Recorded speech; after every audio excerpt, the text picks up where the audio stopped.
If you don't want to be seen or heard, then just type your questions in the chat box. We introduce ourselves to begin, Marcel? Sure, we can. Yeah, I'm Marcel Rotter. I am teaching German and I'm the chair of the department. Very good. I'm Dr. Jeremy LaRochelle. I'm a professor of Spanish, currently serving as an assistant chair of the department. I also help out in the Office of Academic Services. I do a lot of advising and guiding students. So very excited that you're here with us today.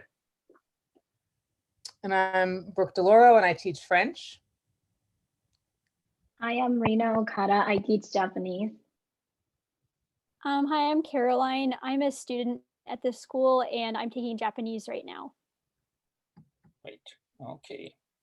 So what would you be interested in? We can tell you everything from majors, minors to language requirements to placement testing.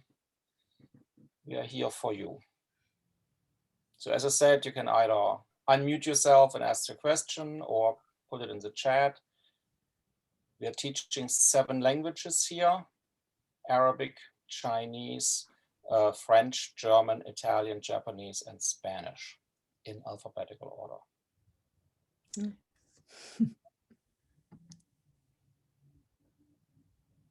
What are your questions? Anything about the languages program, about majors and minors, about study abroad, and in general about the university? We're happy to answer.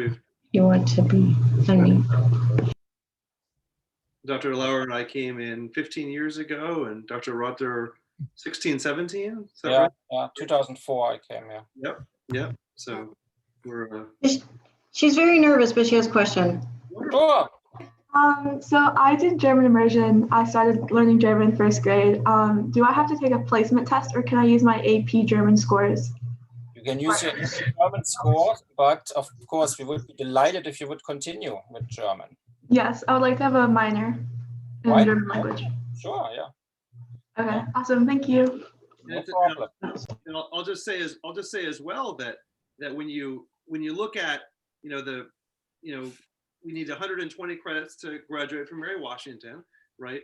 Our general education requirements are a little lower than they were before, which definitely makes it possible to do a double major now, depending on what your other major is. So considering a minor in German, but you certainly could consider a major in German as well, depending on what your other area of interest were. So that's definitely something to consider. And as we're moving forward and hopefully COVID more or less behind us as this time goes by, as you go on your years at Mary Washington, hopefully you'll be able to do some study abroad opportunities as well. Dr. Rotter can, I'm sure, talk about those as well. So once you add that into the mix, you'll find that the difference between the minor and the major really isn't that much. So anyway, things to think about, but welcome, glad you're here today. Yeah, in German, we have the upper level classes are all 4 credits. That's why you can basically get a major with 1 German class per semester and then you're done. So that leaves enough room for any other additional major you want to do. So it combines very well with from art history to music to international affairs to what have you. I had people double majoring in math and German. Who knows why, but he did. We had environmental science and French. Yeah. And she studied abroad and still graduated on time. So it's Yeah, definitely doable. Yeah, I want to be a ER doctor going pre-med. Oh, okay. But Right. I've taken German since first grade through immersion program. And I was supposed to go to Berlin and Nuremberg last summer, but it was canceled due to Corona. So we had exchange students from the Gymnasium Nuremberg here for 3 weeks last fall. So. Okay. Oh, great. Yeah, definitely. I put my contact in the chat. Send me an email. We can discuss that further too. And definitely we could make that happen. Okay. Any others? Questions? Anything for major, minor? Yeah. I want to major in French and become a French teacher. I was just wondering how the education would fit in with it, especially since I want to study abroad. Mm-hmm. It actually, I mean, I was saying before you all logged on that it's really common in French that we have students who are in education also. And just in the last 3 years, we've had 5, which I can't do math. That's why I do French, but I mean, it's a good percentage of the graduating majors. So it's a really common, because I don't know the education program as well, I can't speak to exactly how it works, but I know it works and pretty seamlessly. And even I think our education students go right into practicum and teaching. So it's a different trajectory, but we also have a lot of students who not enrolled necessarily in the education program, end up going, French government offers a program where you go and get a livable stipend. I mean, it's not anything really huge, but and they pay for your housing and you live in France for a year or 2 and you teach students English over there. And that's another really popular option for our graduates, even those who aren't enrolled in education. And our education program is phenomenal. I mean, they do a really good job with it.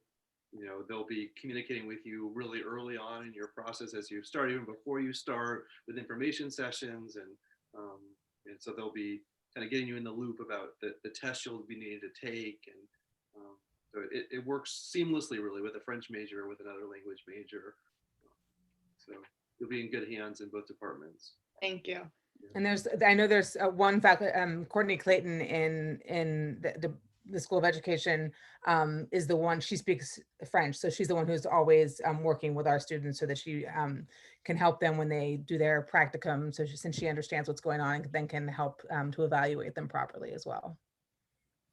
Yeah, if you contact them from now already, you can actually set up a whole sequence of classes that you have to take in a certain order to have it all figured out. That will be great. Okay. Actually, even though I teach Japanese, when I was in master's program, my major was education. So what I did was always try to combine those two. Whenever I had to do some research, I focused on education in Japan, or even Japanese teaching in the US, how they do it or those things. So kind of whenever you have something like that, combining those might help. Mm-hmm.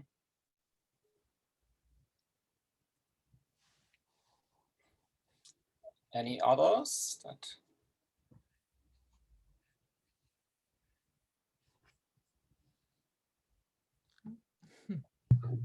What are the study abroad opportunities like at Mary Wash?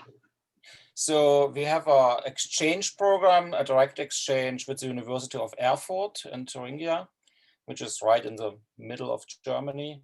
And but there are also other options that you can go either with providers, kind of the commercial study abroad providers. There are plenty there, or you can do your own study abroad. It takes a little bit more paperwork, a little bit more effort on your part, but it's definitely possible. But Erfurt is the one that most of our students do. You can go for a semester, usually a spring semester, because our semesters are not really lined up. So Europeans have a slightly different schedule. Or you can go a whole year too. We have that too. We had just a student coming back last spring. She was supposed to go all year, but she had to, because of COVID, she had to come back. She was actually here for Christmas and then she couldn't go back to Germany, so unfortunately. So, but they were very nice. They packed all her stuff and sent it over to her here. So she had left behind there. Yeah, so that's let's say the smoothest option, because we have direct exchange and that goes very, very easy. But otherwise, any other university is also an option. If I can sorry, I was follow up a little bit on that. I think I'm particularly proud, I think, of our study abroad options, right? I came from 2 really large universities that had, and the opportunities we offer definitely rival in number what you see at much larger institutions. And I think one of the unique things that we have is the faculty-led programs. Dr. Rotter leads one, I lead one in France in the summer. It's not just because we do it that I mention it, but I would love to go. We have a colleague in environmental science who does a scuba diving trip to do coral reef preservation, like really cool, interesting things. Another group in biology goes to the Galapagos Islands. Like I want to go on all their trips. But you know, and so I think so that's just, I think there's a lot of opportunities even beyond our department to do. Some are on spring break, so you could do them then too. But as Professor Rotter said, there's a lot of different options. And I think our goal is really just that we want you to go abroad, right? However however you manage to do it, whatever program you choose, you know, our priority is getting you guys to go abroad for a bit. Yeah, I think we have, our rate is about 60% now for our students to kind of to study abroad. So there's in scholarship. any form, even if it's just for a week. Yes, so you get credit in 2 ways for summer study abroad. I would, if you, depending on how you look at the word credit, so you have general education credit, right, for what was the new title? Not experiential. What's that? Is it still experiential? No, it's beyond the classroom. Sorry, we just changed our general education requirements. I was on the committee, so I should know this, but beyond the, I'm so good used to giving my old study abroad spiel, I can't remember.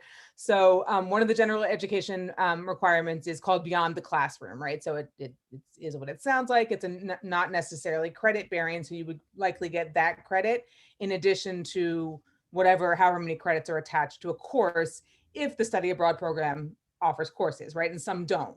But so you get credit sort of it's very possible to get credit in 2 ways.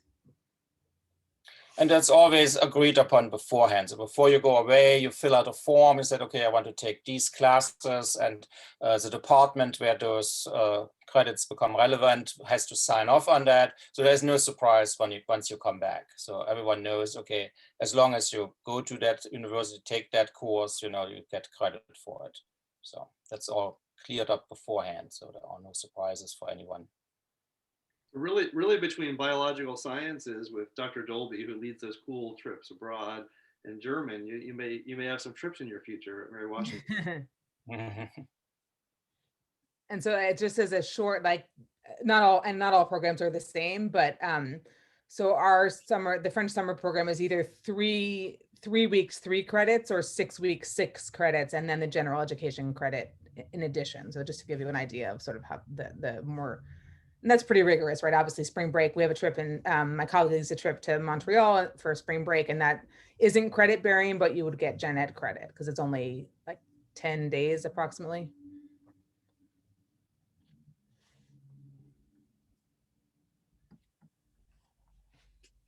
Other questions, other curiosities, other things you want to talk about? I have a question. Yes, sure. We did a tour of Mary Washington like 20 million years ago, it feels like, you know, COVID. But as a parent, I work at a university here. I don't work with students, but I see students come in who need things done at the very last minute because they don't plan ahead and they don't really know what they're doing, you know, students. So as a parent, I want to know what the academic advising is like to make sure she doesn't get lost in the process, take classes, she end up having to redo something or not taking the right classes at the right plan. She's on a mission. She's got a goal. Very, you know, she wants to be an ER doctor. So obviously we want to make sure she gets what she needs to do in the timeline, a timeline that works. She's not there for 5 years. It's a great question. So to start off, advising Mary Washington is very personal. And so given our small size, the professors here, we mostly know each other. There's 200 some of us. And so part of the first year experience at Mary Washington is that you're placed in a first year seminar. I'm sure you've probably already seen topics of those. Dr. Dolby and biology offer some cool ones, and I'd probably kind of steer in that direction. But also we have a number. We have we're offering 2 in German. Is that right, Marcel? 1 in German. Yeah, we just switch teachers. I teach at this. Really exciting as well. But that individual, the professor teaching the first year seminar, will serve as your advisor for that whole first year before you declare your major. And those courses are capped at 15. So that first year seminar professor ends up getting to know those 15 students really well and has individual meetings with them throughout that first year and helps them kind of talk about transition to college, from high school to college, it really is a transition. So kind of what expectations were like in high school versus in college. And suddenly, you have what appears like more time, right? When you look at the numbers on paper on your schedule, but the reality is that you have less time than you think. So kind of how do you figure out how to manage your time, and then what is your track, and kind of where are you headed with that? So there's also going to be, we also have a pre-med advisor as well, who you're going to be in touch with as you start as well in this goal of going to med school.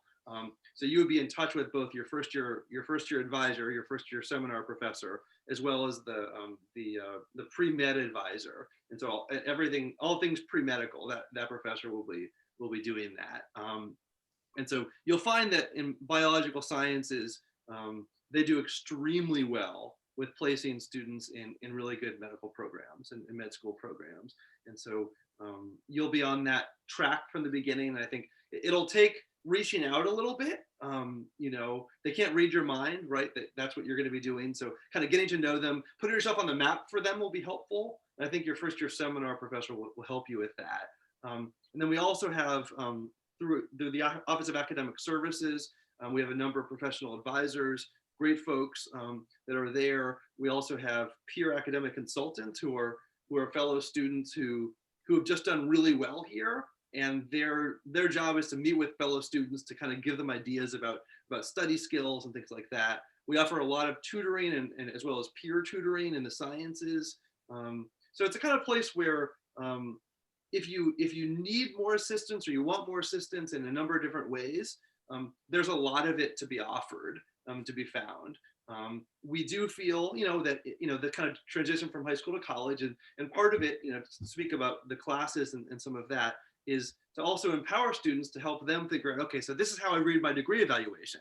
This is how I figure out, this is where I'm at. These are the courses I'm gonna need as well. So kind of helping you to figure out how to do that too. So having it not be entirely on the advisor, right? So come and take some of that accountability. But you're gonna find here that you will get a lot of assistance with that. Being a school of our size, one thing I really love about it is that my colleagues and I, we're all here really for you. We're really here for the student. We really love teaching. We love getting to know you, the students. And it's like that in a lot of places, but in the larger schools where people do much more research and there's a lot more TAs and things like that, you'll get less of that. And so all of us also do advising, and many of us teach first year seminars every fall. And that's a neat experience. You'll get to know those other students in your class, and you'll get to know that professor really well. And so that person will be your go-to person from the get-go. And you'll hear from him or her in the summer before you start, sending emails out and things like that. So you'll be able to check in. So cool. What are some like out of class opportunities to be able to like speak the language? Like is there like clubs or like things like that? Yeah, just go ahead. Go ahead. You can go, Marcel. No, go. So we have, there are some student organized language clubs, but usually we have, not in COVID years, we have students, PhD candidates from in your case, French speaking country, German speaking country, who come and they sort of organize both tutoring sessions and then fun kind of cultural things like cooking sessions and movies and discussions about politics and all sorts of different activities. Now this year, since that program wasn't able to happen, we all have upper level students, majors, who were interested in sort of taking on that role, and so they're doing that all on, obviously not cooking, but they're doing a lot of those discussions and tutoring sessions and stuff online. And for the most, maybe not. For German and French, certainly, and for Spanish as well, but obviously not as much for Spanish. We're really small majors, so it creates a cohort just naturally, right, with people with those same interests. And so there's, I think, a lot of people just get together and like watch, at least in French, or watch stuff on Netflix together, like French films on Netflix together, just hang out kind of. But there are formal activities organized as well. We also have a living learning community. Until last year, it was in South Hall. South Hall is being renovated now. So we're moving. We don't exactly know yet where to go, where we will go, but we will go somewhere else where our language coordinators that come from abroad will live together with the students that are interested in speaking the language. So you actually, can speak if you're willing and motivated to speak it, all day long with the language coordinator, where you meet in the hallway or in the kitchen, and you can exchange there a couple of words in the target language as well. Very cool opportunity. You could do that Yeah. starting your sophomore year, which could be a really neat community to be able to take advantage of that.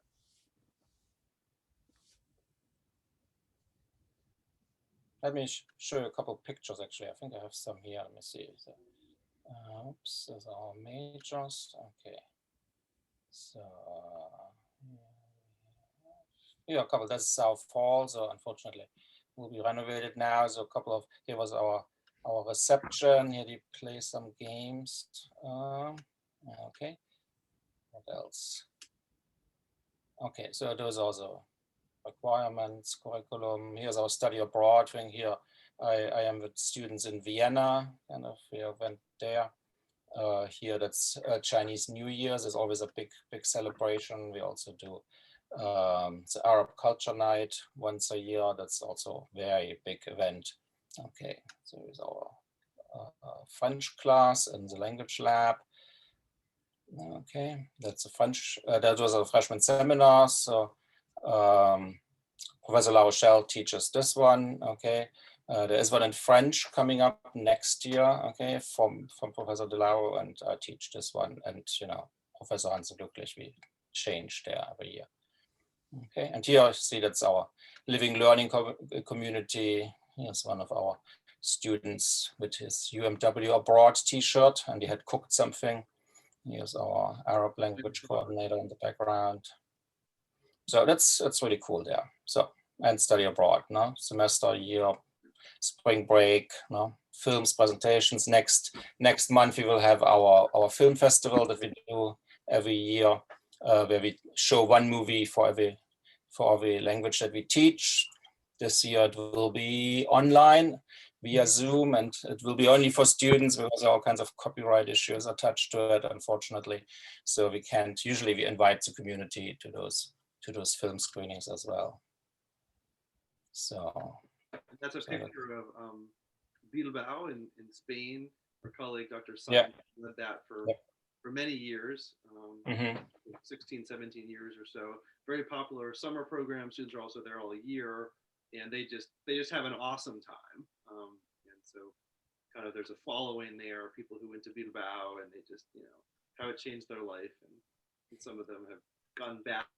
Recent alums have returned to teach English there since college and stuff like that. So it's pretty cool.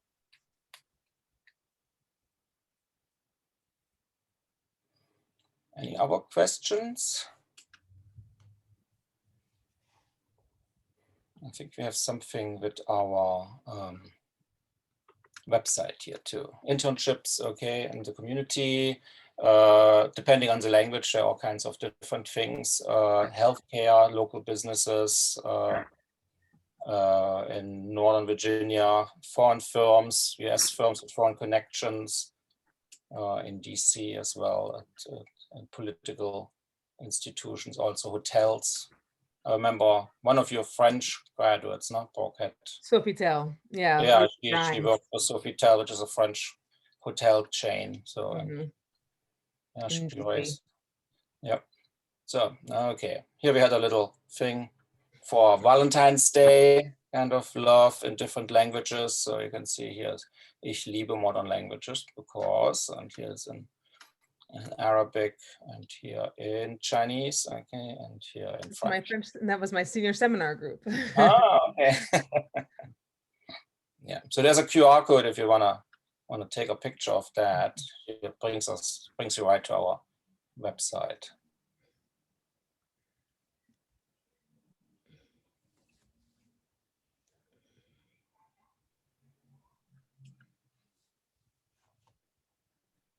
Okay, Any other questions? Don't be shy, Ada. If you don't want to talk, then just type it in the chat box. We are happy to answer any and all questions. I got a question. Yeah, sure. So what are the French and Spanish courses like? French and Spanish, what? Courses. Courses. Okay. Mhm. So you'll find so you'll find in Spanish, I can talk about Spanish, and Dr. Bilauer can talk about French, but in Spanish you'll find most students interested in depend on where you're coming in, what level you're coming in with. A lot of our students interested in majoring in a language from the get-go would probably start in with a conversation course, Spanish 305. It's a kind of an advanced conversation and grammar course where students get comfortable practicing the Spanish, doing oral communication, doing presentations. It's a fun course. They also tend to, at least my students do, they create their own short films and things like that. The 306 class is a composition, a writing course where students learn how to revise and do editing. Then you'll find that we have a number of courses, advanced courses in studies, in literature from Latin America and from Spain, some from the U.S. as well, right? So Spanish really is not a foreign language, and then we have a number of different specialties. There's actually 10 full-time professors in Spanish. So you'll find a number of us focus on Latin America. Like my field of expertise is Latin American literature and culture and environmental issues. You'll find we have a specialist who does some things with science fiction and with women writers, and someone does some stuff with theater and film, both in Latin America and in Spain. And then we're lucky to actually have two Hispanic linguists as well, who teach courses in linguistics about language discrimination, about a number of other really interesting issues. So the courses that we offer in Spanish are really quite diverse, covering a lot of different topics, a little bit like you would imagine courses in an English department, but all done in Spanish. So dealing with cultural studies issues, dealing with social justice issues, environmental justice issues, gender issues, and then learning a lot about the history and the context as well. Yeah. So maybe Brooke, maybe you want to talk a little bit. French is pretty much the same. So if you come in with a background and sort of, you would similarly start either with our conversation class or with our composition class, both of which are a little bit, like Jeremy said, for Spanish, or include a little bit of grammar review too, but the one focuses on speaking skills and the other focuses primarily on writing. And then from there, we have a bunch of upper level classes. So anything from French cinema to all three of the languages represented, German, French, and Spanish offer business classes as well. So business French, business German, business Spanish. Then we have 2 introductory to literature classes, and the remainder of the classes, 6 of them are combo culture literature classes, and they're thematically based. So text and image, women and gender and society, sort of power, conflict, and resolution. And that allows, so the topics change dramatically depending on who teaches it. I mean, it can change by, in terms of time period, by as much as like 700 years. So they vary greatly. And then there's a senior seminar, a capstone course in French, as well as translation offered as the second to last course in the sequence.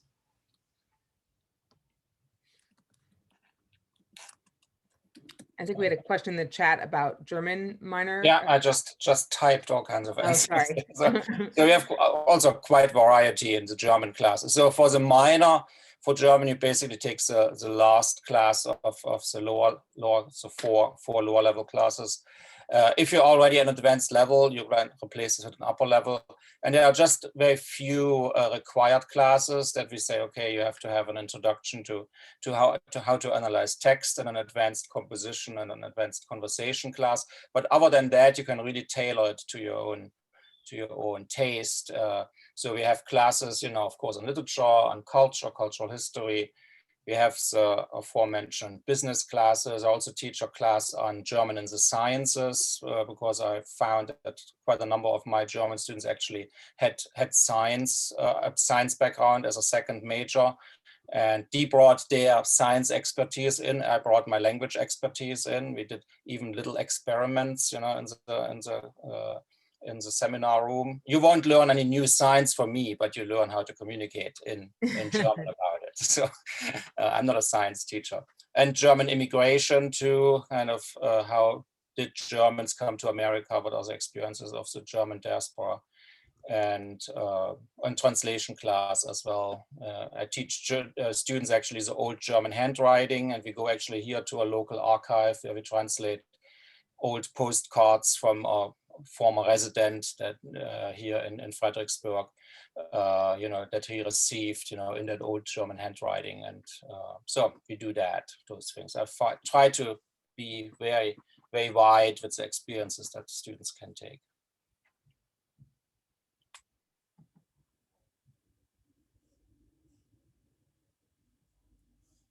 Okay, anything else?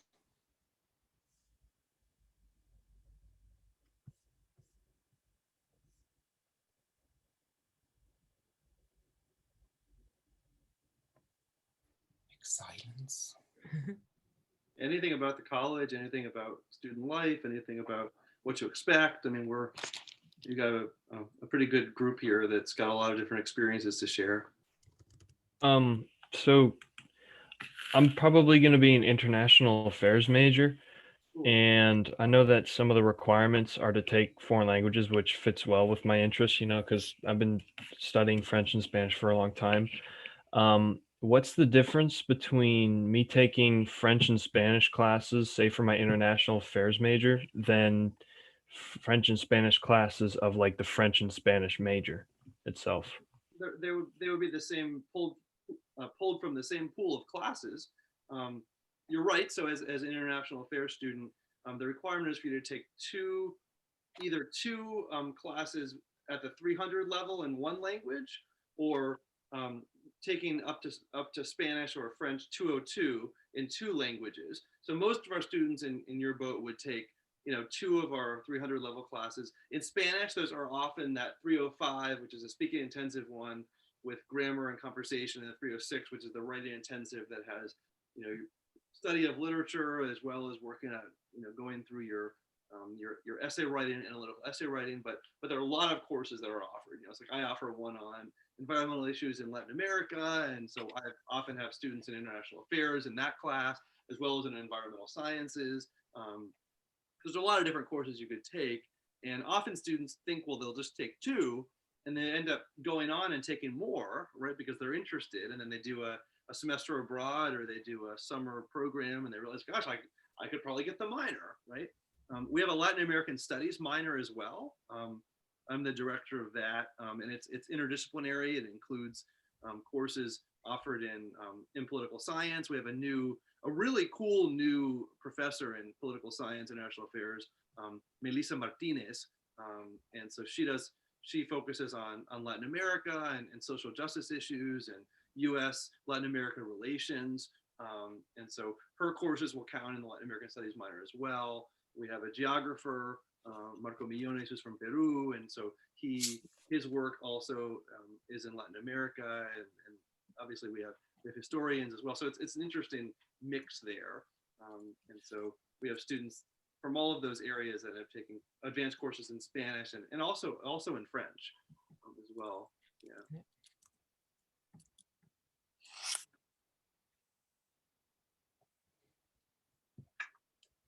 What are you looking for the most for the fall?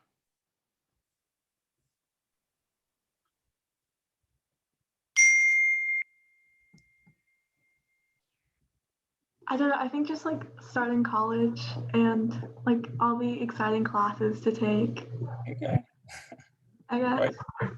I don't know. I think I'm just excited for everything. Correct.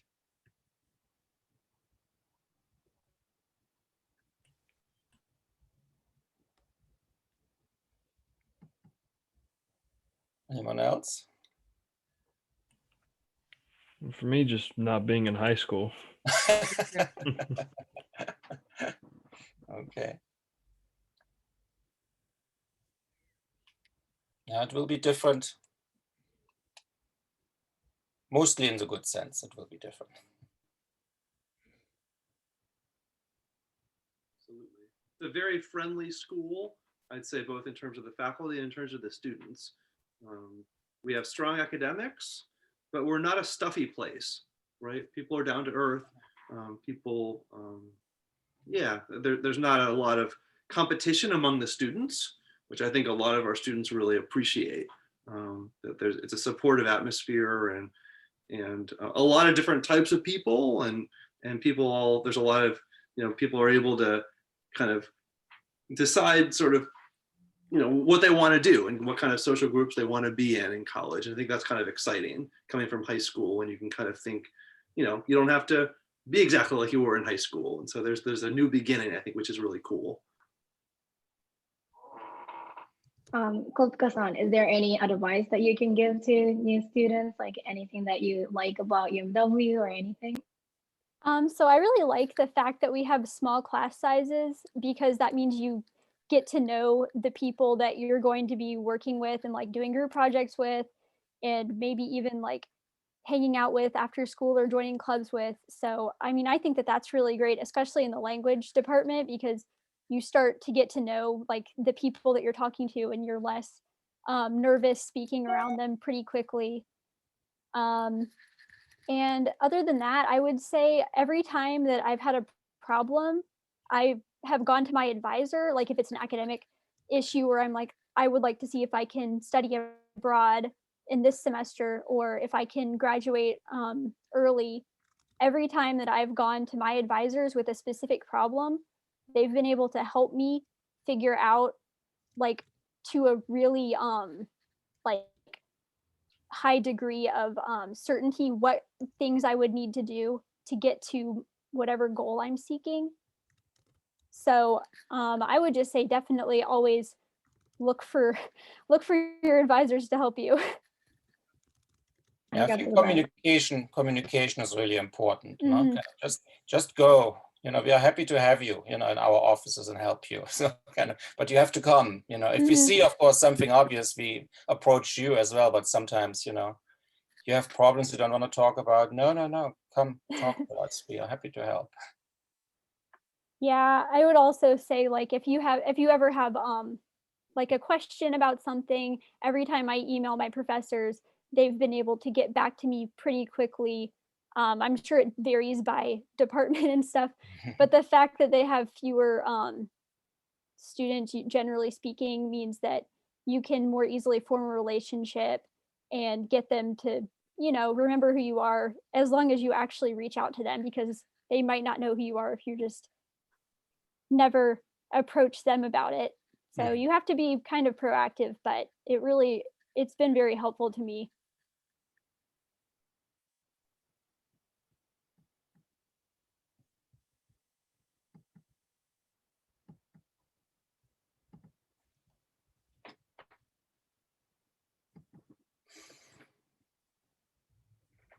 Okay, what else can we tell you?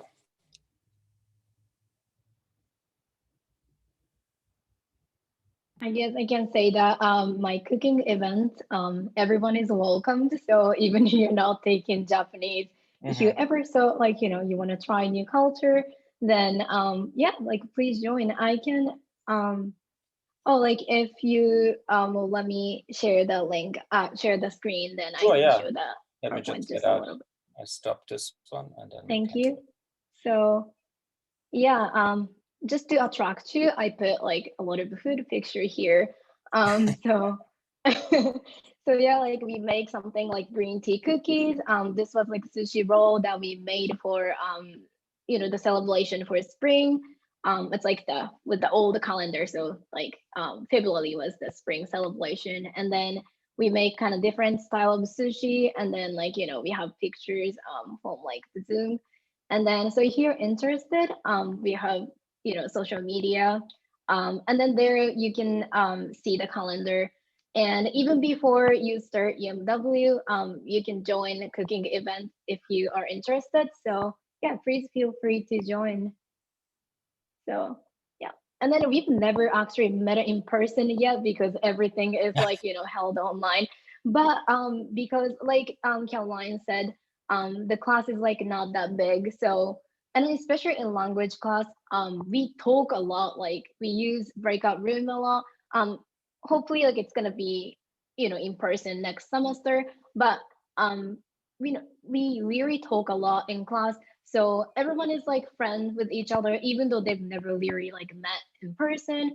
And that same thing can be said in a normal classroom setting. It's gonna be a lot easier to make friends compared to other classes, just because you practice a lot with them. So yeah, like if you ever had like additional time to try new language, think about maybe the food that I showed you or something. So yeah, that's all I wanted to show. Oh, thank you. Yeah. Mhm. And as you say, each language becomes easier, that you add kind of people that speak multiple languages. Usually the next language is easier than the one before, kind of.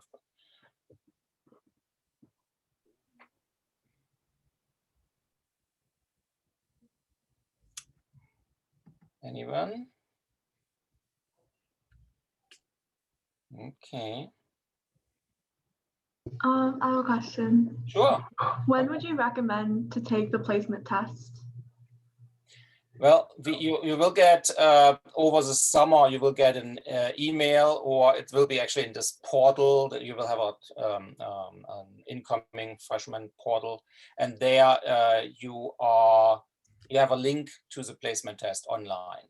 So, and that's good to know which class you should take. If you want to test out of a language, then you have to do it in a proctored environment, and we offer that always on the first day of the semester, and then or the second time halfway through the semester, each semester. But if you have already an AP or IB score, a higher one, then you're already automatically set for that. Yeah, I have, because I'm graduating with 6 credits. Okay, great, perfect. Then you can go right in the upper level classes, yeah. So, yeah, then you should definitely do a major. I mean, with one class a semester, you have plenty of time for your pre-med stuff. Yeah. Okay, thank you. Yeah, sure. Right to 311 or one of those, right, Marcel? Yeah. Yep. Well, in our case, we just renumbered all of our classes. It's 330 and 303. Yeah. Yep. One of those. Yep. Yeah. Definitely reach out. to us in the summer. Talk about some of that as well during advising time. That's a nice thing about a smaller university, that we are quite personable here. We are not those, professors that are shut away in their offices and don't care about students. We really do care.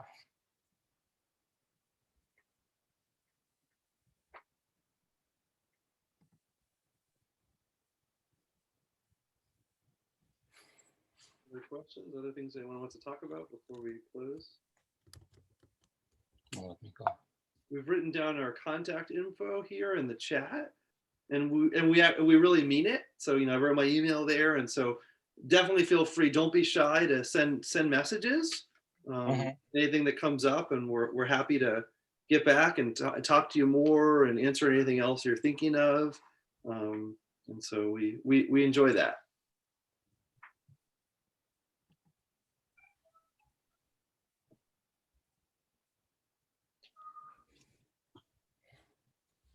Well, then we won't keep you any longer. And if you want to move on to someone else and ask questions to another department, you can go there as well. Great to meet everybody. Yeah. It's great seeing you. Yeah, thank you for coming. Thank you. Auf Wiedersehen. Okay, auf Wiedersehen.